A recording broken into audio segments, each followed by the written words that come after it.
ಅಲ್ಲಿ ಅದು ಉತ್ತರ ಕೊಟ್ಟಾರ ಗುರುಗಳೇ. ಅದೊಂದು ಹಿಂಗಾದ್ರೆ ಓದ್ತನ್ರಿ. ಪ್ರಶ್ನೆ ಏನಪ್ಪಾ ಅಂದ್ರೆ ಗುರುಗಳೇ, ಏನ್ರಿ ಹೇಳ್ತಾರೆ, ಸಾಕ್ಷಾತ್ಕಾರದ ಅನಂತರ ಹೇಗಿರುತ್ತದೆ ಅಂತಕ್ಕಂಥ ಶಿಷ್ಯನ ಪ್ರಶ್ನೆ ರೀ. ಅದಕ್ಕೆ ಉತ್ತರ ಏನಂತಂದ್ರೆ, ಇಂದ್ರಿಯಗಳೆಲ್ಲವೂ ನಿದ್ರೆಯಲ್ಲಿ ಕರಗಿ ಹೋಗುವಂತೆ ಸಾಕ್ಷಾತ್ಕಾರದ ಅನಂತರ ಏನಾಗ್ತದಪ್ಪ ಅಂದ್ರೆ ಜಗತ್ತು, ಮನಸ್ಸು, ವ್ಯಕ್ತಿತ್ವವೆಲ್ಲವೂ ನಾನುವಿನ ಅಂದ್ರೆ ಅಖಂಡ ನಾನು, ಲಕ್ಷಾರ್ಥ ನಾನುವಿನ ಆ ಒಂದು ಅಖಂಡ ಇರುವಿಕೆಯಲ್ಲಿ ಕರಗಿ ಹೋಗ್ತವೆ. ಮುಂದೆ ಈಗ ಇರುವಂತ ಏನು ಪ್ರತ್ಯೇಕತೆಗಳಲ್ಲ ಇವು ಪ್ರತ್ಯೇಕತೆಗಳೆಲ್ಲವೂ ನಾಶವಾಗ್ತವೆ. ಮುಂದೆ ಹೇಳ್ತಾರೆ, ಆದರೆ ಸಾಕ್ಷಾತ್ಕಾರದ ಮೊದಲಿನ ಈಗಿನ ಸ್ಥಿತಿಯಲ್ಲಿ ಈ ಅಖಂಡ ಇರುವಿಕೆ ಹಿನ್ನೆಲೆಯು ಏಕವಾಗಿ, ಅನಾದಿ ಅನಂತವಾಗಿ ಮತ್ತು ಶಾಶ್ವತವಾಗಿ ಇದ್ದರೂ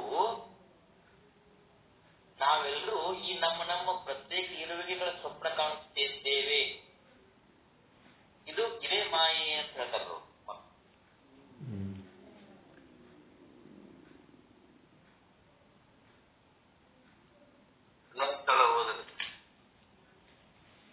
ಅಂದ್ರೆ ನಮ್ಗೆ ಹೆಂಗ್ರಿ ಅವು ಜಗತ್ತು, ಮನಸ್ಸು, ವ್ಯಕ್ತಿತ್ವಗಳು ಅಖಂಡ ಇರುವಿಕೆಯಲ್ಲಿ ಕರಗುತ್ತಾವ. ಅಲ್ಲಿಂದ ನಮ್ಗೆ ಅರ್ಥ ಆದ್ರಿ.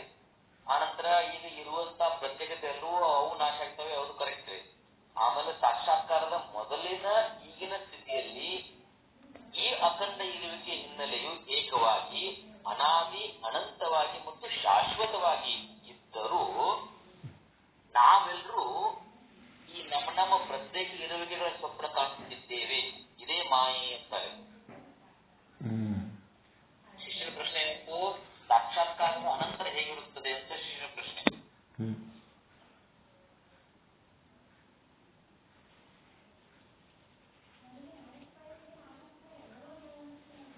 ಏನಾಗ್ತದಂದ್ರ ತನ್ನಿಂದ ಯಾವುದು ಭಿನ್ನ ಅಂತ ಏನೂ ಉಳಿದಿರಲ್ಲ ಅಷ್ಟೇ.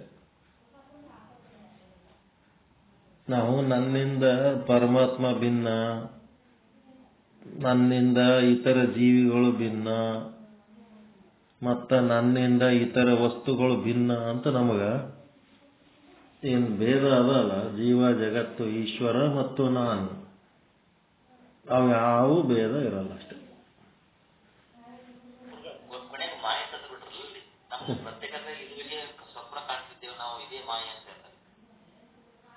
ಪ್ರತ್ಯೇಕತೆ ಇರುವಿಕೆ ಸ್ವಪ್ನ ಕಾಣ್ತಾ ಇದ್ದೀವಿ ಅನ್ನೋದು ಇದು ಕರೆಕ್ಟ್ ಅದ ಅವ್ರು ಹೇಳಿದ್ದು. ಈಗ ಕಾಣ್ಲಕತ್ತೀವಿ, ಅವಾಗ ಈ ಸ್ವಪ್ನ ಏನದ ಇದಕ್ಕೂ ನಂದೇ ಸತ್ತ ಸ್ಫೂರ್ತಿ ಅದ ಅಂತ ಬರ್ತದ. ಸ್ವಪ್ನ ವ್ಯಾವಹಾರಿಕ ಸತ್ಯ, ಪಾರಮಾರ್ಥಿಕ ಸತ್ಯ, ಪ್ರಾತಿಭಾಷಿಕ ಸತ್ಯ ಮತ್ತ ಕ್ಷುದ್ರ ಸತ್ಯ ಏನದವ, ಎಲ್ಲಾ ಸತ್ಯಕ್ಕೂ ನನ್ನದೇ ಒಂದು ಸತ್ತ ಸ್ಫೂರ್ತಿ ಆದ. ನಾನೇ ಅಲ್ಲಿ, ನಾನು ಅಖಂಡ ನಾನು ಅದು ಬೇರೆ, ಈಗ ನಾನೇ ಬೇರೆ ಅದೇ ಬೇರೆ ಅನ್ನೋದು ಬೇರೆ. ಅಖಂಡ ನಾನು ಬೇರೆ, ನಾನು ನೀನು ಏನು ಇರೋದಿಲ್ಲ ಅಂತಂದ್ರ ಮತ್ತೀಗ ಅಲ್ಲಿ ಒಂದು ಅನುಭವಿಸ್ಬೇಕಾದ್ರ ಎಲ್ಲನೂ ತಾನಾಗೇ ಇರೋಂಥದ್ದು ಒಂದು ಸ್ಥಿತಿ ಅದಲ್ಲ. ಒಂದೇ ಅಖಂಡ ನಾನು.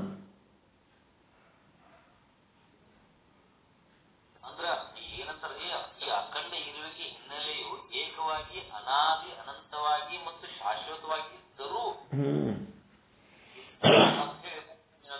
ಕಾಮ ಕೊಟ್ಟು ನಾವೆಲ್ಲರೂ ಈ ನಮ್ಮ ಪ್ರತ್ಯೇಕ ಇರುವಿಕೆಗಳ ಸ್ವಪ್ನ ಕಾಣಿಸುತ್ತಿದ್ದೇವೆ. ಅದೇ ಮತ್ತ ಅದು ಇರೋದು ಅಖಂಡವಾಗಿ ಅದ. ಅದು ಇರೋದು ಅಖಂಡವಾಗಿ ಇದ್ರೂ ಸಹಿತ ನಮಗೇನಾಗ್ಯದ, ಅಖಂಡತೆಯ ವಿಸ್ಮೃತಿ ಆಗ್ಯದ. ವಿಸ್ಮೃತಿಯಾಗಿ ನಮಗೆ ಭೇದ ಭಾವ ಉಂಟಾಗ್ಯದ.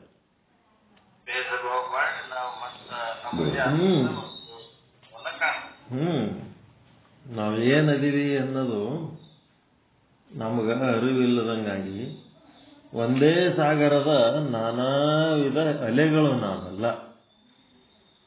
ಅದೇ ಸಾಗರ, ಅದೇ ನೀರು, ಅದನ್ನು ಬಿಟ್ಟು ನಾವು ಅದರಿಂದ ಭಿನ್ನನೂ ಇಲ್ಲ. ಅದರ ಜೊತೆಗೆ ನಾವು ಅಖಂಡವಾಗೇ ಅದೀವಿ. ಆದ್ರೆ ಒಂದು ಅಲೆ ಇನ್ನೊಂದು ಅಲೆಯಿಂದ ಭಿನ್ನ ಅಂತೇಳಿ ತಿಳ್ಕೊತೀವಲ್ಲ, ಅದೇ ಅಜ್ಞಾನ, ಅದೇ ಸ್ವಪ್ನ. ಅದನ್ನ ಕಳ್ಕೊಳ್ಳೋದಕ್ಕೆ ಈ ಸಾಧನ. ಅಹಂ ಬ್ರಹ್ಮ ಅಸ್ಮಿ, ಸರ್ವಂ ಬ್ರಹ್ಮ ಅಸ್ತಿ.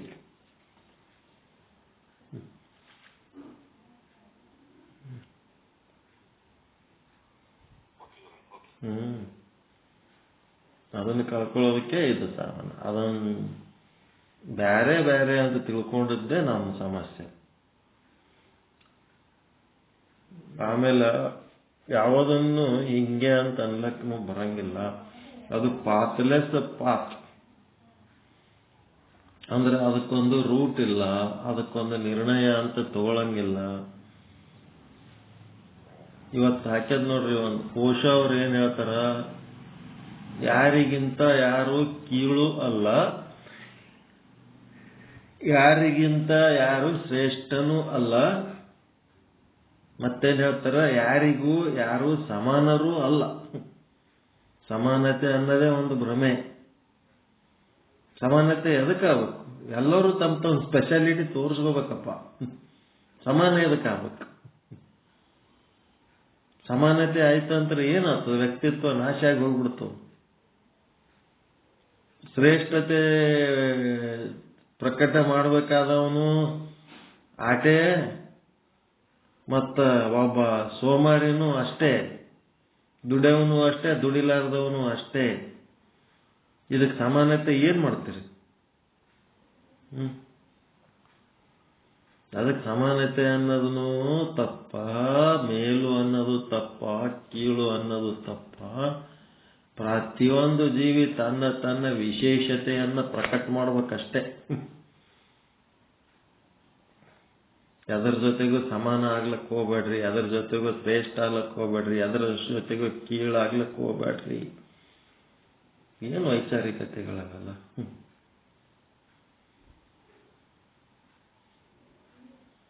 ಸಮಾನತೆ ಅನ್ನೋ ಶಬ್ದನೇ ಅರ್ಥ ಇಲ್ಲದ್ದು. ಅದು ಎಷ್ಟು ವರ್ಷ ಎಷ್ಟು ಜನ್ಮ ಮಾಡಿದ್ರು ಯಾವುದೂ ಸಮ ಆಗಂಗೆ ಇಲ್ಲ.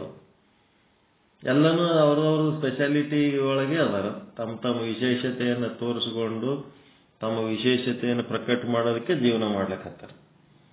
ಸಮಾನತೆ ಆಗೋದಕ್ಕೆ ಜೀವನ ಮಾಡ್ಲಿಕ್ಕತ್ತಾರ ಆಗೋದಿಲ್ಲ. ಸಮಾನತೆ ಅನ್ನೋದೇ ಒಂದು ಭ್ರಮೆ. ಹೆಂಗಿರ್ತಾವ ನೋಡ್ರಿ ವಿಚಾರಧಾರೆಗಳು.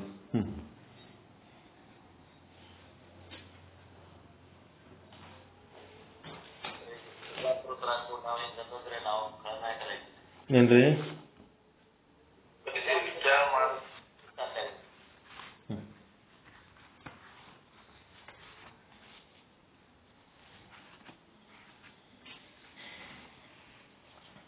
ಸಮಾನತೆ ಶಬ್ದದ ಅರ್ಥ ಅದ್ರ ಬಗ್ಗೆ ನಾವು ವಿಚಾರ ಮಾಡಕತ್ತೇವೆ ಅಂದ್ರೆ ಅವು ಹೆಂಗದಲ್ಲ ಅನ್ನೋದು ಗೊತ್ತಾಗ್ತದೆ. ಎಂದು ಸಮಾನತೆ ಯಾರಿಗ್ಯಾರು ಸಮಾನತೆ ಆಗಂಗೆ ಇಲ್ಲ. ಅವಕಾಶ ಸಿಕ್ಕಂಗ ಅವ್ರವ್ರ ವಿಶೇಷತೆಗಳನ್ನು ಪ್ರಕಟ ಮಾಡ್ಕೊತಾರ ಅಷ್ಟೇ.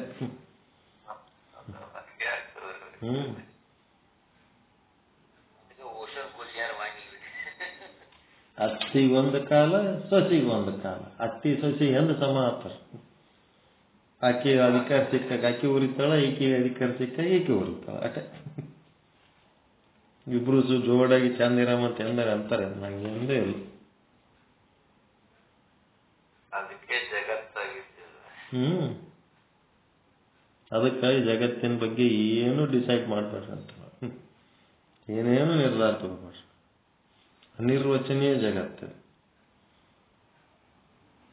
ಜಗತ್ತಿನ ಪ್ರತಿಯೊಂದು ವಸ್ತು ಇರ್ಬೋದು, ಜೀವಿ ಇರ್ಬೋದು, ಏನೆಲ್ಲ ಇದ್ರೂ ಸಹಿತ ಅದೆಲ್ಲದಕ್ಕೂ ಸತ್ತಾ ಸ್ಫೂರ್ತಿ ನನ್ನದೇ ಆದ. ಯಾವುದು ತನ್ನ ಸತ್ತಾಸ್ಫೂರ್ತಿಯನ್ನ ಒದಗಿಸದ ಅದೇ ಸತ್ತಾಸ್ಫೂರ್ತಿ ನನಗೂ ಅದೇ ಸತ್ತಾಸ್ಫೂರ್ತಿ ಆದ. ಒಂದೇ ಸತ್ತಾಸ್ಫೂರ್ತಿಯಿಂದ ನಾವೆಲ್ಲರೂ ಬೆಳಗ್ತಾ ಇದ್ದೀವಿ. ಆ ಸತ್ತಾಸ್ಫೂರ್ತಿ ಕಡೆ ಲಕ್ಷ್ಯ ಕೊಟ್ರೆ ನಾವೆಲ್ಲ ಒಂದೇ.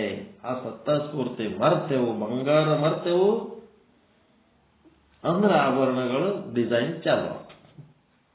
ಸ್ಕ್ರೀನ್ ಮರ್ತೇವು, ಗೊಂಬೆಗಳು ಕರೆ ಕಾಣ್ಲಕತ್ತಿಬಿಡ್ತಾವ. ಕನಸಿನ ಲೋಕ. ಸ್ಕ್ರೀನ್ ನೆನಪಿಟ್ಕೊಂಡ್ರಿ, ಆ ಗೊಂಬೆಗಳು ಅವು ಸುಳ್ಳಾಗ್ತಾವ. ಅಲ್ಲಿ ನಡೆಯೋ ದೃಶ್ಯಗಳೆಲ್ಲ ಸುಳ್ಳಾಗ್ತಾವ.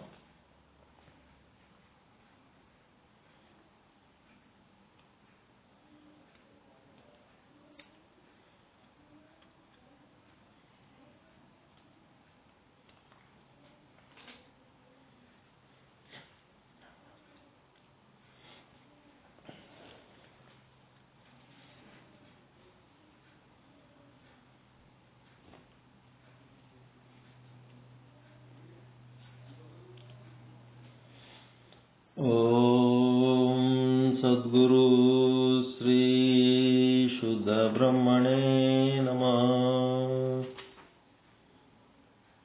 ಸಮಸ್ತ ಶುದ್ಧ ಬ್ರಹ್ಮ ಸ್ವರೂಪರಲ್ಲಿ ಅನಂತ ಅನಂತ ಪ್ರಣಾಮಗಳು. ಶ್ರೀ ಜಗದ್ಗುರು ಪಂಚಾಚಾರ್ಯ ಪ್ರಸೀದಂತು. ಪೂರ್ವಾಚಾರ್ಯ ಧರ್ಮದರ್ಶನ ಭಾಗ 2. ಸ್ವಯಂ ಜ್ಯೋತಿ ವಿಶ್ವಗುರು ಆದಿರೇವಣ ಸಿದ್ಧ ಶಿವಾಚಾರ್ಯರು ಕ್ರಿಸ್ತಪೂರ್ವ 1500 ಗ್ರಂಥಕರ್ತರು ವೇದಮೂರ್ತಿ ಎಂ ಚಂದ್ರಶೇಖರ್ ಆರಾಧ್ಯವರು. ಶ್ರೀ ಜಗದ್ಗುರು ಪಂಚಾಚಾರ್ಯ ಪ್ರಸಿದ್ಧಂತೂ ಇವತ್ತ ಈ ಗ್ರಂಥದೊಳಗೆ ಪ್ರವೇಶ ಮಾಡ್ತಾ ಇದ್ದೇವೆ. ಇಲ್ಲಿ ತನಕ ಆ ಒಂದು ಮುನ್ನುಡಿ ಮತ್ತು ಪ್ರಸ್ತಾವನೆ ಮತ್ತು ದಾನಿಗಳ ಪರಿಚಯ ಎಲ್ಲ ಆದಮೇಲೆ ಇವತ್ತ ಜಗದ್ಗುರು ರೇವಣಸಿದ್ಧರ ಅವತಾರ. ಏತೇ ಯುಗ ಚತುಷ್ಕೇ ತು ಪಂಚಾಚಾರ್ಯ ಯಥಾವಿಧಿ ಮಮ ಲಿಂಗ ಮುಖೋದ್ಭೂತ ಲೋಕವಿಶ್ರುತ ಕೀರ್ತಯೇ. ಇದು ಸ್ವಯಂಭೂ ಆಗಮ, ಸ್ವ ಆಗಮ ಅಂತ. ಏನು ಆಗಮಗಳು ಸ್ವ ಅಂತ ಅಷ್ಟೇ ಬರ್ತಾರೆ. ಹಿಂಗೆ ಸ್ವ ಅಂದ್ರೆ ಎಂಥ ಆಗಮ ಗೊತ್ತಿಲ್ಲ. ಅವು 28 ಆಗಮಗಳ ಪಟ್ಟಿಯೊಳಗೆ ಸ್ವ ಆಗಮ ಅಂತ ಎದಕ್ಕಂತಾರ ನೋಡ್ಬೇಕು. ಸ್ವ ಆಗಮ, ಸು ಆಗಮ ಹಿಂಗೆಲ್ಲ ಬರ್ದಾರ. ನೋಡಮ್ಮ, ಹೇಳ್ತೀನಿ ನಾಳೆ.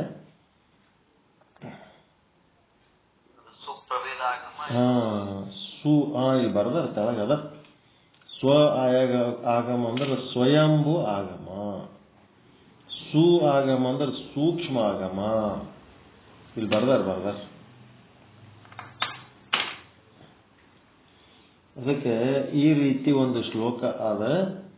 ಈ ಪ್ರಮಾಣದಂತೆ ಚತುರ್ಯುಗಗಳ ಆದಿಯಲ್ಲಿಯೇ ಪರಬ್ರಹ್ಮ ಶಿವನ ಸದ್ದೋಜಾತಾದಿ ಪಂಚಸಾಧಾಕ್ಯಗಳಿಂದ ಅವತರಿಸಿದ ಶ್ರೀ ರೇಣುಕಾದಿ ಪಂಚಾಚಾರ್ಯರು. ಅದೆಲ್ಲಿ ಆಗಿದೆ ಇದು ಲೀಲೆ? ಪರಶಿವನ ಪಂಚಮುಖಗಳಿಂದ ಅವರು ಉದ್ಭವಿಸಿದ್ದು ದೇವಲೋಕದಲ್ಲಿ. ಅದು ಇಲ್ಲಿ ಭೂಮಿ ಮೇಲೆ ಅಲ್ಲದು. ಅವರೇ ಏನ್ ಮಾಡಿದರು? ಶ್ರೀ ರೇಣುಕಾದಿ ಪಂಚಾಚಾರ್ಯರು ಮಾನವರ ಉದ್ಧಾರಕ್ಕಾಗಿ ಇಳೆಯ ಪಂಚ ಜ್ಯೋತಿರ್ಲಿಂಗಗಳ ಮುಖದಿಂದ ದಿವ್ಯ ದೇಹಿಗಳಾಗಿ ಅವತರಿಸಿ ಭೂಲೋಕದಲ್ಲಿ ಶಟಸ್ಥಲ ಸಿದ್ಧಾಂತವನ್ನು ಸಂಸ್ಥಾಪಿಸಿದ ಶಟಸ್ಥಲ ಚಕ್ರವರ್ತಿಗಳು. ಒಟ್ಟು ಜ್ಯೋತಿರ್ಲಿಂಗ 12 ಅದಾವ. ಅದರಾಗ 5 ಜ್ಯೋತಿರ್ಲಿಂಗಗಳಿಂದ ಇವರು ಅವತರಿಸಿ ಬಂದಾರ ಅಂತ ಹೇಳ್ತಾರೆ ಪಂಚಾಚಾರ್ಯರು. ತಸ್ಮಾಚ ಗಿರಿಜೆ ಪಂಚಾನನ ಸಮುದ್ಭುವ ಮದಾದಿ ಸರ್ವ ಲೋಕಾನಾಂ ಜಗದ್ಗುರು ವರೋತ್ತಮ. ಏನ್ ಹಿಂಗಂದ್ರೆ ಇವೆಲ್ಲ ಅನ್ಕೋತಿರ್ಬೇಕು.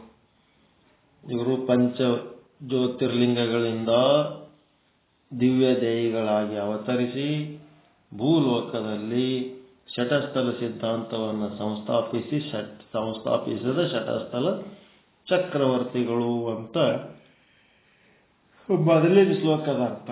ಈಗೇನು ತಸ್ಮಾತ್ ಗಿರಿಜೆ ಅಂದ್ರೆ ಪರಮೇಶ್ವರನು ಅವನ ಪಂಚಮುಖಗಳಿಂದ ಉದ್ಭವಿಸಿದ ಈ ಪಂಚಾಚಾರ್ಯರೇ ಶಿವಲೋಕವೇ ಮೊದಲಾದ 14 ಲೋಕಗಳಿಗೂ ಜಗದ್ಗುರುಗಳೆಂದು ಪರಮೇಶ್ವರನೇ ಗಿರಿಜೆಗೆ ಹೇಳಿರುವನು. ಇವರು ಬರೇ ಒಂದು ಲೋಕಕ್ಕೆ ಜಗದ್ಗುರುಗಳಲ್ಲ, ಇವರು 14 ಲೋಕಕ್ಕೂ ಇವರೇ ಜಗದ್ಗುರುಗಳು. ತಸ್ಮಾಚ್ಚ ಗಿರಿಜೆ ಪಂಚಾನನ ಸಮುದ್ಭುವಾಂ ಮದಾದಿ ಸರ್ವಲೋಕಾನ. ಸರ್ವಲೋಕ 14 ಲೋಕವ 28 ಲೋಕವ ಎಲ್ಲಕ್ಕೂ ಜಗದ್ಗುರುವರೋತ್ತಮ ಇವರೇ ಜಗದ್ಗುರುಗಳಂತೇಳಿ ಸೂಕ್ಷ್ಮಾಗಮದಲ್ಲಿ ಹೇಳ್ಯಾರ. ಒಮ್ಮೆ ಕೈಲಾಸದಲ್ಲಿ ಪರಶಿವನು ಹರಿ ವಿಧಿ ಮೊದಲಾದ ದೇವತೆಗಳೊಡನೆ ವಿನೋದಾರ್ಥವಾಗಿ ಒಡ್ಡೋಲಗದಲ್ಲಿರುವಾಗ ಅವೈದಿಕ ಮತಗಳ ಪ್ರಾಬಲ್ಯದಿಂದಲೂ ಅಂಧಶ್ರದ್ಧೆ ಅನಾಚಾರಗಳಿಂದಲೂ, ಅವೈದಿಕ ಮತ ಅಂದ್ರೆ ಯಾವ್ರೇ? ಬೌದ್ಧ ಧರ್ಮ, ಜೈನ ಧರ್ಮ, ಮತ್ತೆ ಇಸ್ಲಾಂ, ಕ್ರಿಶ್ಚಿಯನ್, ಇವು ಹೊರಗಿನೂ ಇವು ನಮ್ಮ ದೇಶದೊಳಗೆ ಇರವು ವೈದಿಕಕ್ಕೆ ವಿರುದ್ಧ ಇರವೇ ಇವು ಅವೈದಿಕ ಧರ್ಮಗಳು. ಇವುಗಳ ಪ್ರಾಬಲ್ಯ ಹೆಚ್ಚಾದಂಗೆಲ್ಲ ಏನಾಗ್ತದ? ಅಂಧಶ್ರದ್ಧೆ ಅನಾಚಾರಗಳಿಂದಲೂ ಭೂಲೋಕದಲ್ಲಿ ಶಿವ ಸಿದ್ಧಾಂತವು ಮಲೀನಗೊಂಡಿರುವುದನ್ನು ಮನಗಂಡು ತನ್ನ ಅಂಶದ ಜೀವಿಗಳನ್ನು ಉದ್ಧರಿಸುವುದಕ್ಕೆ ಕಂಕಣಬದ್ಧನಾದ ಶಂಕರನು ತನ್ನ ಸಮೀಪದಲ್ಲೇ ಉಪಸ್ಥಿತರಾಗಿದ್ದ ರೇಣುಕ ಗಣನಾಥರನ್ನ ಕುರಿತು, ಎಲೆ ರೇಣುಕ ಗಣನಾಥನೇ, ನನ್ನ ಅಂಶನಾದ ನೀನು ಅಂದ್ರೆ ಶಿವ, ನನ್ನ ಅಂಶ ಅಂದ್ರೆ ಶಿವನ ಅಂಶನಾದ ನೀನು ತ್ರೇತಾಯುಗದಲ್ಲಿ ಭೂಲೋಕದಲ್ಲಿ ಸಂಸ್ಥಾಪಿಸಿರುವ ಶಟಸ್ಥಲ ಸಿದ್ಧಾಂತವನ್ನು ಮರುಳಿ ಚೇತನಗೊಳಿಸಲು ಇವ್ರು ಯಾವಾಗಪ್ಪ ಅಂದ್ರೆ ತ್ರೇತಾಯುಗದೊಳಗೆ ಬಾ ಅಂತ ಮಾಡ್ಯಾರ. ಇವ್ರು ಏನ್ ಮಾಡ್ಯಾರ? ಅವತರಿಸಂತ ಹೇಳ್ಯಾರ. ಶ್ರೀಶೈಲ ಶೋತ್ತರೆ ಭಾಗೆ ತ್ರಿಲಿಂಗ ವಿಷಯೇ ಶುಭೆ ಕುಲ್ಯಪಾಕಾಭಿಧಂ ಪುಣ್ಯಕ್ಷೇತ್ರ ಮೇಕಂ ವಿರಾಜಿತೆ ಸೋಮೇಶ್ವರಾಭಿ ದಾನಸ್ಯ ತತ್ರ ವಾಸವತೋ ಮಮ ಅಸ್ಪೃಶನ್ಮಾನುಷಂ ಭಾವ ಲಿಂಗಾತ್ ಪ್ರಾದುರ್ಭವಿಷ್ಯತಿ ಮದದ್ವೈತ ಪರಂ ಶಾಸ್ತ್ರಂ ವೇದಾಂತ ಸಮ್ಮತಂ ಸ್ಥಾಪಯಿಷ್ಯತಿ ಭೂಲೋಕೆ ಸರ್ವೇಷಾಂ ಹಿತಕಾರಕಂ. ಏನ್ ಹಿಂಗಂದ್ರ ಸಪ್ತ ದ್ವೀಪಗಳಲ್ಲಿ ಪ್ರಸಿದ್ಧವಾದ ಜಂಬೂ ದ್ವೀಪದಲ್ಲಿ 7 ದ್ವೀಪಗಳು, ಆ 7 ದ್ವೀಪಗಳಲ್ಲಿ ಪ್ರಸಿದ್ಧವಾದದ್ದು ಒಂದು ಜಂಬೂ ದ್ವೀಪ. ಆ ಜಂಬೂ ದ್ವೀಪದೊಳಗೆ ಒಂದು ತ್ರಿಲಿಂಗ ದೇಶ ಅಂತ ಒಂದು ಅದ, ತೆಲುಗು ದೇಶ. ಅಲ್ಲಿ ಏನದ? ಶ್ರೀಶೈಲದ ಉತ್ತರ ಭಾಗ. ಶ್ರೀಶೈಲದ ಉತ್ತರ ಭಾಗದಲ್ಲಿ ಒಂದು ಕಂಗೊಳಿಸ್ತಾ ಇದೆ. ಅಲ್ಲಿ ಯಾವುದು? ಕುಲ್ಯಪಾಕಿ ಕ್ಷೇತ್ರ, ಕೊರಲುಪಾಕ ಕ್ಷೇತ್ರ ಅಲ್ಲಿ ಶ್ರೀಶೈಲದ ಉತ್ತರ ಭಾಗದಲ್ಲಿ ಕಂಗೊಳಿಸ್ತಾ ಇದೆ. ಅಲ್ಲಿನ ಕುಲ್ಯಪಾಕಿ ಕ್ಷೇತ್ರದಲ್ಲಿ ಸೋಮೇಶ್ವರ ಲಿಂಗದಲ್ಲಿ ಆ ಲಿಂಗದ ರೂಪದಿಂದ ನಾನು ಇರುವೆನು. ಅಲ್ಲಿ ನಾನೇ ಅದೀನಿ, ಸೋಮೇಶ್ವರ ಲಿಂಗ ರೂಪದಿಂದ ನಾನೇ ಅದೀನಿ. ಅದಕ್ಕೆ ನೀನು ಆ ಸೋಮೇಶ್ವರ ಲಿಂಗ ಮುಖದಿಂದ ದಿವ್ಯ ದೇಹಿಯಾಗಿ ಅವತರಿಸಿ 700 ವರ್ಷ ರಹಸ್ಯವಾಗಿಯೂ 700 ವರ್ಷ ಪ್ರಕಾಶವಾಗಿಯೂ ಅಂದ್ರೆ ಪ್ರಕಟವಾಗಿಯೂ ಏನ್ ಮಾಡಬೇಕು? ಮಾನವ ಕುಲದ ಉದ್ಧಾರಕ್ಕಾಗಿ ವೀರಶೈವ ಧರ್ಮವನ್ನು ಪ್ರಚುರಪಡಿಸೆಂದು ಅಪ್ಪಣೆ ಮಾಡಿದನು. ಅವು ಉದ್ಧಾರ ಮಾಡಬೇಕಾದ್ರೆ ಏನ್ ಮಾಡಬೇಕು? ಈ ಧರ್ಮ ಪ್ರಚುರಪಡಿಸಬೇಕು ಅಂತ. ಅದರಂತೆಯೇ ರೇಣುಕ ಗಣನಾಥರು ಶ್ರೀಮದ್ ರೇವಣ ಸಿದ್ಧಸ್ಯ ಕುಲ್ಯಪಾಕ ಪುರೋತ್ತಮೆ ಸೋಮೇಶ ಲಿಂಗಾಜ್ಜನನ ಮಾವಸಃ ಕದಳಿಪುರೆ ಎಂಬ ಸ್ವಯಂಭೂ ಆಗಮದ ಪ್ರಮಾಣದಂತೆ ತ್ರಿಲಿಂಗ ದೇಶದ ಕುಲ್ಯಪಾಕಿ ಕ್ಷೇತ್ರದ ಶ್ರೀ ಸೋಮೇಶ್ವರ ಲಿಂಗ ಮುಖದಿಂದ ದಿವ್ಯ ದೇಹಿಗಳಾಗಿ, ಅಂದರೆ ಕೋಟಿ ಸೂರ್ಯ ತೇಜಸ್ಸುಳ್ಳ ಶರೀರ ಕಾಂತಿ ಉಳ್ಳವರು, ಭಸ್ಮ ರುದ್ರಾಕ್ಷ ಅಲಂಕೃತರಾದ ದಿವ್ಯ ದೇಹ ಉಳ್ಳವರು, ಜಟಾ ಮಕುಟ ಮಂಡಿತರು, ಯೋಗ ದಂಡ ಕಮಲ ಕಮಂಡಲಗಳನ್ನು ಧರಿಸಿದವರು, ಶಿವಾದ್ವೈತ ಸಿದ್ಧಾಂತ ಜ್ಞಾನದಿಂದುಂಟಾದ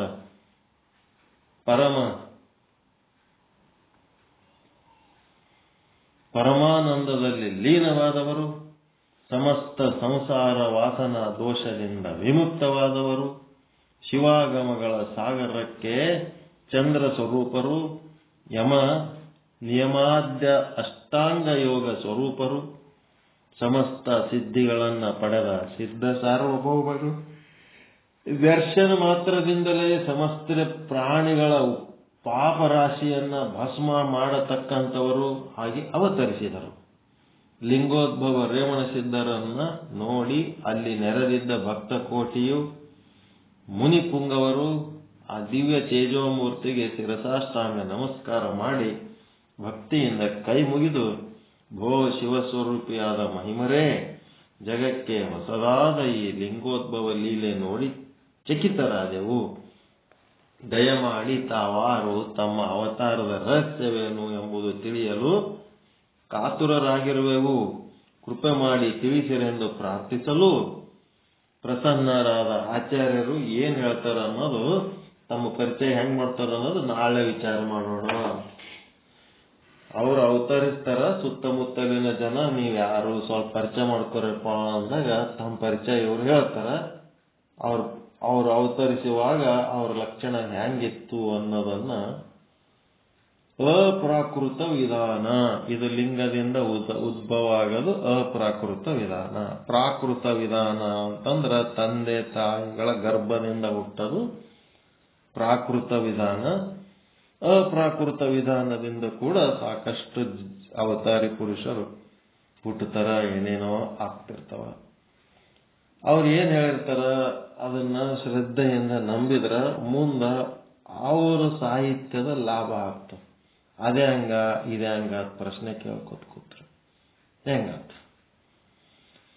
ಹಂಗ ಉಲ್ಟಾ ಸೀದಾ ಪ್ರಶ್ನೆ ಕೇಳೋರಿಗೆ, ಈಗ ಡೋಹರ ಕಕ್ಕಯ್ಯ ಅಂತ ಒಬ್ಬರು ಶರಣರು. ಡೋಹರ ಕೆಲಸ ಏನದು? ಡೋಹರ ಅಂದ್ರೆ ಏನ್ ಕೆಲಸ ರೀ ಅವ್ರದು?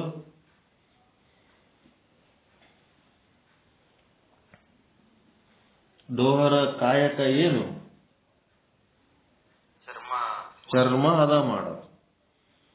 ಆ ಕಕ್ಕಯ್ಯನವರು ಎಲ್ಲಿ ಊಟಕ್ಕೆ ಕೂತಿರ್ತಾರ? ಅಕ್ಕನಾಗಮ್ಮನ ಮನ್ಯಾಗ ಊಟ ಮಾಡ್ತಿರ್ತಾರ, ಪ್ರಸಾದ ಸ್ವೀಕಾರ. ಅಕ್ಕನಾಗಮ್ಮ ಅವ್ರ ಮನ್ಯಾಗ ಪ್ರಸಾದ ಸ್ವೀಕಾರ ಮಾಡುವಾಗ ಏನಾಗ್ತದಪ್ಪ ಅಂದ್ರ ಬಸವಣ್ಣನವರ ಕರೆ ಬರ್ತದೆ. ಡೋಹರ ಕಕ್ಕಯ್ಯನವರು ಊಟ ಮಾಡುವಾಗ ಅವರು ಅರ್ಧಕ್ಕೆ ಬಿಟ್ಟು, ಅವರು ಕರೆ ಬಂದ ಕೂಡ್ಲೇನೆ ಅಷ್ಟು ಮಹತ್ವ ಕೊಟ್ಟು ಅವರು ಅರ್ಧ ಉಂಡು ಅರ್ಧ ಬಿಟ್ಟು ಹೋಗ್ಬಿಡ್ತಾರ. ಮುಂದ ಅದು ಅರ್ಧ ಬಿಟ್ಟದ್ದು ಏನ್ ಮಾಡ್ತಾಳ ಅಕ್ಕನಾಗಮ್ಮ, ವೇಸ್ಟ್ ಮಾಡಬಾರ್ದು ಅಂತೇಳಿ ಮತ್ತೆ ಯಾವಾಗ ಬರ್ತಾರ ದಾರಿ ನೋಡ್ತಾಳ. ಅವರು ಬರಂಗೆ ಅವಾಗ ಏನಾಯ್ತು, ಅಕ್ಕನಾಗಮ್ಮ ಶರಣರ ಪ್ರಸಾದ ಅಂತೇಳಿ ಸ್ವೀಕಾರ ಮಾಡಿಬಿಡ್ತಾಳ. ಮುಂದೇನಾಯ್ತು, ಅಕ್ಕನಾಗಮ್ಮ ಶರಣರ ಪ್ರಸಾದ ಸ್ವೀಕಾರ ಮಾಡಿದ ಮೇಲೆ ಮುಂದೇನಾಯ್ತು ಗೊತ್ತಾ? ಗರ್ಭಿಣಿ ಆತಾಳ. ಗರ್ಭಿಣಿಯಾಗಿ ಈಗ ನೀವು ಹೋಲಕತ್ತಿರಲ್ಲ ವಾರ್ಷಿಕೋತ್ಸವ ಮಾಡ್ಕೊಳಕ್, ಆ ಚನ್ನಬಸವಣ್ಣನವರಿಗೆ ಜನ್ಮ ಕೊಡ್ತಾರೆ.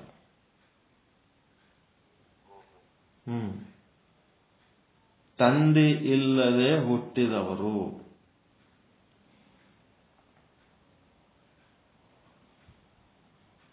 ತಾಯಿ ಇಲ್ಲದೆ ಹುಟ್ಟಿದವರು, ತಂದೆ ತಾಯಿ ಎರಡೂ ಇಲ್ಲದೆ ಹುಟ್ಟಿದವರು.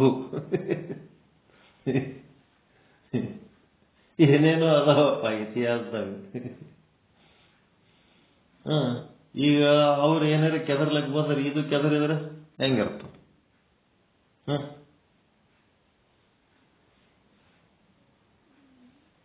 ಚನ್ನಬಸವಣ್ಣನವರು ತಂದೆ ಇಲ್ಲದೆ ಹುಟ್ಟಿದವರು.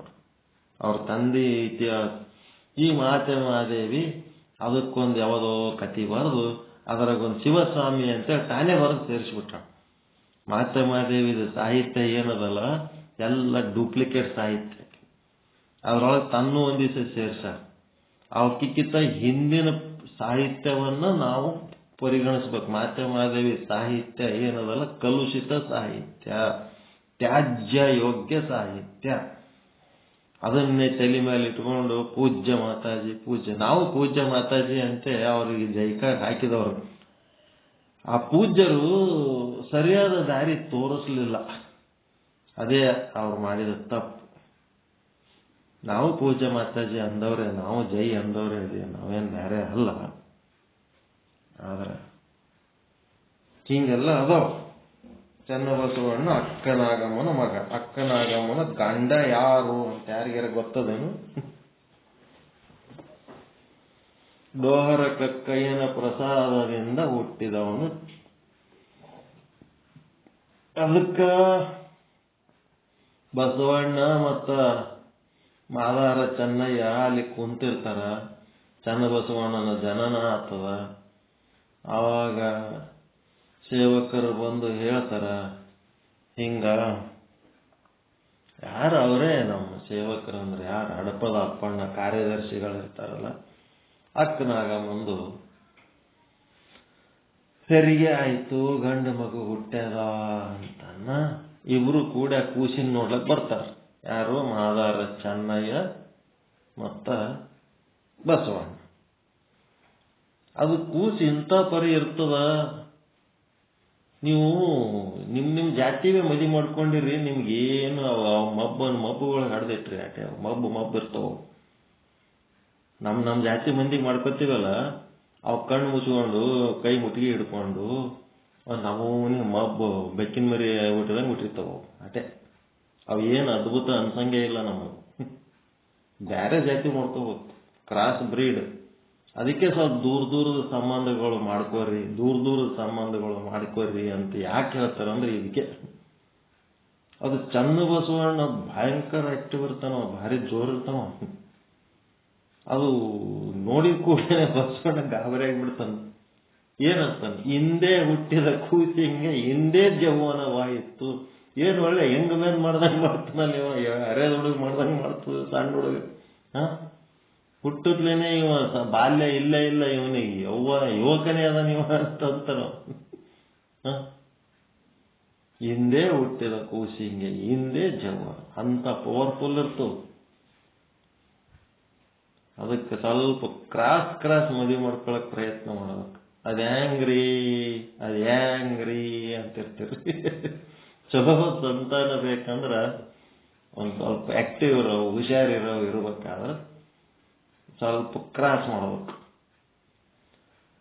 ನಿಮ್ಮ ಯಾರ ಪದ್ಧತಿ, ನಿಮ್ಮ ಪೂಜಾ ಪಾಠ, ನಿಮ್ಮ ದೇವರು, ನಿಮ್ಮ ಗುರು ಏನೇನದವ ಅದ್ರ ಸಮೇತವಾಗಿ ಇರೋಂಥ ಜನರ ಒಂದೇ ಅಂತ ತಿಳ್ಕೊಂಡು ಸ್ವಲ್ಪ ಚೇಂಜಸ್ ಮಾಡಬೇಕು.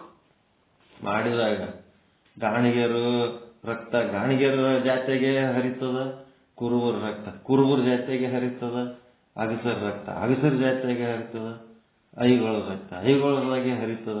ಅದು ಹಿಂಗೆ ಹರಿದ್ರೆ ಏನಾಗ್ತದ? ಅವಂಗೆ ದಾಡ್ಡ ಎಡ್ಡ ಮಳ್ಳ ಹುಟ್ಲಕ್ಕೆ ಬಿಡ್ತಾವ. ಅವ್ರವ್ರ ಜಾತಿಯಾಗಿ ಅವರೇ ಮಾಡ್ಕೊಂಡ್ರೆ ಹಂಗೆ ಆಗ್ತದೆ. ಸ್ವಲ್ಪ ಎಲ್ಲರೂ ಲಿಂಗ ಕಟ್ಕೊಂಡವ್ರು ಎಲ್ಲರೂ ಒಂದೇ, ಸ್ವಲ್ಪ ಸಂಸ್ಕಾರ ನಮ್ಮ ಸ್ಟ್ಯಾಂಡರ್ಡಿಗೆ ತಕ್ಕಂತೆ ಸ್ವಲ್ಪ ಲೈಕ್ ಮೈಂಡೆಡ್ ಇತ್ತಂದ್ರೆ ಆಯ್ತು ಬಿಡಪ್ಪ ಮಾಡ್ಕೊಂಡ್ರೆ ಆಯ್ತು, ಒಂದು ಸ್ವಲ್ಪ ವಿಚಾರ ಮಾಡಿ ಕೊಡೋದು ತೊಳೋದು ಮಾಡ್ಕೋಬೇಕು. ಅವು ಜಾಗ್ರ ಇರ್ತಾವ, ಅವು ಜಾಗ್ರ ಇದ್ದು ಅಂತ ಹಾ ಮತ್ತೆ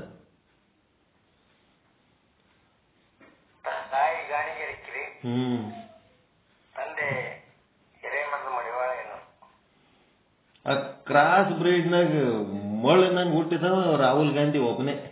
ಅವ ಒಬ್ಬನೇ ಇಂಥವ್ ಸಿಕ್ಕದ ನಾವು ಕ್ರಾಸ್ ಬ್ರೀಡ್ನಾಗ ಹುಟ್ಟಿದವ. ಇಂಡಿಯಾ ಅಂಡ್ ಇಟಲಿ ಕಲ್ತು ದೊಡ್ಡದು ಕ್ರಾಸ್ ಬ್ರೀಡ್ ಅದು.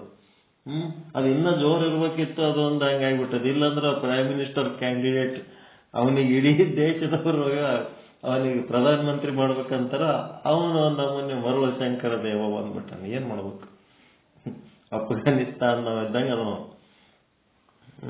ಏನೋ ಒಬ್ಬೊಬ್ರು ಕ್ರಾಸ್ ಅಂದ ಕೂಡ್ಲೇನೆ ಮತ್ತೆ ಎಂತ ಪ್ರಶ್ನೆಗಳು ಬರ್ತಾವ. ಕ್ರಾಸ್ ಅಂತೀರಿ ಮತ್ ನೋಡ್ರಿ ಅವನು ಹುಟ್ಟೇನಲ್ಲ, ಅವನು ಕ್ರಾಸ್ ಬ್ರೀಡ್ ಅದ ಮತ್ತ ಅಂದ್ ಇಡ್ತಾರ ಮುಂದೆ ನಮಗೆ. ಎಲ್ಲೋ ಒಂದು ಹಂಗ ಆಗ್ತಿರ್ತಾವ. ಬಟ್ ಕ್ರಾಸ್ ಮಾಡಿದ್ವು ಎಲ್ಲ ಚಲೋ ತಳಿನೇ ಇರ್ತವೆ. ಅವರೆಲ್ಲ ಬಹಳ ಟಾಪರ್ಸ್ ಇರ್ತಾರೆ. ಸರ್ವಜ್ಞ ಕೂಡ ಅವನೇ, ಎಲ್ಲ ಟಾಪ್ ಲೆವೆಲ್ ಮಂದಿ ಅವರೆಲ್ಲ. ಹಿಂಗಾಗಿ ಅಲ್ಲಿ ಅವ್ರಿಬ್ರಿಗೆ ಏನಾಗ್ಬಿಡ್ತದ, ಏನ್ ಹೆಸರಿಡಮು ಅಂತ ಕೇಳ್ತಾಳ ಅಕ್ಕನಾಗಮ್ಮ. ಹುಡುಗನ್ ನೋಡಿ ಬರೇ ಮಾತಾಡ್ತೀರ, ಏನಾರ ಒಂದ್ ಅದ ಹೆಸರು ಏನ್ ಇಡಮು ಅಂತಾನ ಒಂದೇ ಸಲ ವಿಚಾರ ಮಾಡಂಗಿಲ್ಲ ಬಸವಣ್ಣ. ಒಮ್ಮಿಗೆ ಚೆನ್ನಯ್ಯ ಅಂತ ಇಟ್ಬಿಡ್ರಿ ಅಂತ. ಚೆನ್ನಯ್ಯ ಅವನಂತ ನನ್ನ ಹೆಸರು ಹಾಕಿಡ್ತು ಮಾರಾಯ, ನಿಮ್ಮ ಹಳೆಯಾಗ ನನ್ನ ಹೆಸರು ಹಾಕಿಡ್ತಿ, ಬೇಡ ಬೇಡ ಬಸವಣ್ಣ ಅಂತ ಇಟ್ಬಿಡ್ರಿ. ಬಸವ ಬೇಡ, ಇವ ಚೆನ್ನಾಗಿ ಇಡ ಅಂತವ, ಚೆನ್ನಾಗಿ ಬೇಡ ಬಸವ ಇಡು ಅಂತವ. ಇಬ್ರು ಕೂಡಿ ಆ ಹೆಸರು ಇಡೋದಕ್ಕೆ ಭಯಂಕರ ಗುದ್ದಾಡ್ತಾರೆ. ಬಸವಣ್ಣ ಚೆನ್ನಯ್ಯ ಮತ್ತು ಬಸವಣ್ಣ ಕೂಡಿ ಅಡ್ಡಟ್ಟಿಗೆ ಮಡಿವಾಳ ಮಾಚಿದೇವರು ಬಂದ್ಬಿಡ್ತಾರೆ. ಮಡಿವಾಳ ಮಾಚಿದೇವರು ಬಂದು ಏನು ಭಾಳ ಚರ್ಚೆ ಮಾಡ್ಲಕತ್ತಿರಲ್ಲ, ಏನಿಲ್ಲ ಕೂಸಿಗೆ ಹೆಸರು ಇಡೋದಕ್ಕೆ ಹಿಂಗ ಯಾಕಷ್ಟು ತಲೆ ಕೆಡಿಸ್ಕೊತೀರಿ, ಚನ್ನ ಬಸವಣ್ಣ ಅಂತ ಇಟ್ರಾಯ್ತು, ಎರಡೂ ಹೆಸರು ಸೇರಿ ಬಿಡ್ತಾವ, ಚಂದ ಆಗ್ತದ ಅಂತ ಆಯ್ತಂತ ಚನ್ನ ಬಸವಣ್ಣ ಇಡ್ತಾರೆ. ಭಾರಿ ಪವರ್ಫುಲ್. ಅವನೇನು ಅಲ್ಲಂ ಪ್ರಭುಗೆ ಮೀರಿಸಿದ, ಬಸವಣ್ಣಗೆ ಮೀರಿಸಿದ, ಎಲ್ಲರಿಗೆ ಮೀರಿ ಶೂನ್ಯ ಪೀಠಾಧೀಶ ಅದಾವ. ನೀವು ತತ್ವಗಳು ಕೂತು ತೇರಿ ಹೇಳ್ತೀರಿ, ಪ್ರಾಕ್ಟಿಕಲ್ ಮಾಡ್ಲಕ್ಕ ಚಾನ್ಸ್ ಕೊಡಂಗಿಲ್ಲ ಅಂತಂದ್ರೆ ನೀವ್ಯಾ ಶರಣರ ಅಂದ ಎಲ್ಲರಿಗೂ. ಸಿಕ್ಕವ್ರಿಗೆಲ್ಲ ಕೊಳ್ಳಾಗ್ಲಿಂಗ ಇದ್ದವ್ರಿಗೆಲ್ಲ ಶರಣ ಶರಣ. ಅದೇಂಗಾಗ್ತದ? ಲಾಂಛನಕ್ಕೆ ತಕ್ಕ ನಡೆ ನುಡಿ ಇಲ್ಲದಿದ್ದಡೆ ಕೂಡಲ ಚನ್ನ ಸಂಗಮ ದೇವರ ಸಾಕ್ಷಿಯಾಗಿ ಛೀ ಅಂದೆ ಅಂತ ಓಸು ಮಂದಿಗೆ ಜಾಡಿಸ್ತಾನ ಚನ್ನಬಸವಣ್ಣ. ಭಾರಿ ಪವರ್ಫುಲ್, ಚಿನ್ಮಯ ಜ್ಞಾನಿ, ಅವಿರಳ ಜ್ಞಾನಿ, ಬಹಳ ಪವರ್ಫುಲ್ ಮನುಷ್ಯ.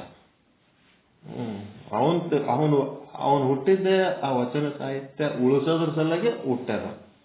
ಅವ ಹುಟ್ಟಿದ್ದಿಲ್ಲ ಚನ್ನಬಸವಣ್ಣ ಅಂತಂದ್ರೆ ಇದು ಉಳಿತಿದ್ದಿಲ್ಲ. ಮತ್ತೆ ಅಕ್ಕನಾಗಮ್ಮನಲ್ಲಿ ಶರಣ ಧರ್ಮ ಉದಯ ಆಗಿದ್ದು ಫಸ್ಟ್. ರೇವಣ ಸಿದ್ಧರಿಂದ ಲಿಂಗ ದೀಕ್ಷೆ ತಗೊಂಡು ಅಕ್ಕನಾಗಮ್ಮ ಫಸ್ಟ್ ವೀರಶೈವ ಆಕಿ, ಬಸವಣ್ಣ ಅಲ್ಲ. ಸುಮ್ಮನೆ ಏನೇನೋ ಹೇಳ್ತಿರ್ತಾರೆ. ಸಲಾಪುರದೊಳಗೆ ಅಕ್ಕನಾಗಮ್ಮನ ಗುಡಿನೂ ಅದ, ರೇವಣ ಸಿದ್ಧರ ಗುಡಿನೂ ಅದ, ಎಲ್ಲ ಫಸ್ಟ್ ವೀರಶೈವ ಧರ್ಮ ದೀಕ್ಷೆ ತಗೊಂಡಕ್ಕಿನೇ ಅಕ್ಕನಾಗಮ್ಮ. ರೇವಣ ಸಿದ್ಧ ಎಂತ ರೇವಣ ಸಿದ್ಧ? ಅಭಿನವ ರೇವಣ ಸಿದ್ಧರಿಂದ ದೀಕ್ಷೆ ತಗೊಂಡಾಳ. 11-12ನೇ ಶತಮಾನದವ್ರು ಏನಾದ್ರು ಅವರಿಂದ ತಗೊಂಡ ಎಲ್ಲ ಅದಾವ. ಅದಕ್ಕೆ ಚನ್ನ ಬಸವಣ್ಣಂದು ಪ್ರತಿಯೊಂದು ಶರಣದ ಚರಿತ್ರೆಗಳು ಗೊತ್ತಿರ್ಬೇಕು, ಹೇಳಕ್ ಬರ್ಬೇಕು, ಕೇಳಕ್ ಬರ್ಬೇಕು. ತರೀಕೆರೆ ಅಂತ ಬರ್ತದ. ಗೆರೆಮರಡಿ ಅಂತ ಒಂದು ಹಳ್ಳಿ ಬರ್ತದೆ. ತರೀಕೆರೆ ಅಂತಂದ್ರೆ ಶಿವಮೊಗ್ಗ ಅಲ್ಲಿಂದ 50 ಕಿಲೋಮೀಟರ್. ಅಲ್ಲಿ ಗೆರೆಮರಡಿ ಅಂತ ಒಂದು ಹಳ್ಳಿ ಬರ್ತದೆ. ಅಲ್ಲಿ ನುಲಿಯ ಚಂದಯ್ಯನ ಗುಡಿ ಅದು. ನುಲಿಯ ಚಂದಯ್ಯನ ಗುಡಿ, ನುಲಿಯ ಚಂದಯ್ಯನ ಜಾತ್ರೆ ಆಯ್ತು. ಅಲ್ಲಿಗೆ ಒಂದ್ಸಾರಿ ಹೋಲಕತ್ತೀನಿ, ಹೋಗಿ ನೋಡಿ ಬರ್ತೀನಿ ಏನದ ಹೆಂಗದ ಅಂತಲ್ಲೆಲ್ಲ ಹೋಗ್ಬೇಕು. ಅಲ್ಲಿ ಶಿವಮೊಗ್ಗಕ್ಕ ಅಂತ ಅಲ್ಲಿ ವಾದೇವ ಅಂದ್ರೆ ಅಕ್ಕಮಹಾದೇವಿ, ಇದು ಅಲ್ಲಂ ಪ್ರಭು ದೇವರದು, ಮಧುಕೇಶ್ವರ ದೇವಾಲಯ, ಅವೆಲ್ಲ ನೋಡಕ್ಕೆ ಬರ್ತವೆ ಶರಣರ ಪ್ರಾಚೀನ ಅವಶೇಷಗಳನ್ನು. ಅಲ್ಲಿ ನುಲಿಯ ಚಂದಯ್ಯಂದ ದತ್ತ ಅವರು ತರೀಕೆರೆ ಒಳಗೆ ನಮ್ಮ ಗೆರೆಮರಡಿ ಒಳಗೆ ನಮ್ಮವರು ಒಬ್ಬರು ಫ್ರೆಂಡ್ ಅದಾರ, ಅಲ್ಲಿ ಬರ್ರಿ ಅಂತ ಅಂದಾರ, ಹೋಗ್ಬೇಕು ನೋಡ್ಬೇಕು. ಎಲ್ಲರಿಗೂ ಒಳಿತಾಗಲಿ, ಎಲ್ಲರಿಗೂ ಶುಭವಾಗಲಿ, ಎಲ್ಲರಿಗೂ ಸುಖವಾದ ನಿದ್ದೆ ಬರಲಿ, ಆನಂದವಾಗಿರ್ರಿ, ಪರಮಾನಂದ ಪ್ರಾಪ್ತಿ ಭವ, ಸರ್ವ ದುಃಖ ನಿವೃತ್ತಿ ಭವ, ಇಷ್ಟಾರ್ಥ ಸಿದ್ಧಿರಸ್ತು, ಯಶಸ್ವಿ ಭವ, ಯಶಸ್ವಿ ಭವ. ಜೈ ಶುದ್ಧ ಬ್ರಹ್ಮ, ಜೈ ಜೈ ಶುದ್ಧ ಬ್ರಹ್ಮ. ಓಂ ಶಾಂತಿ ಶಾಂತಿ ಶಾಂತಿ. ಎಲ್ಲರಿಗೂ ಶರಣ ಶರಣ. ಎಲ್ಲರಿಗೂ ಶರಣ.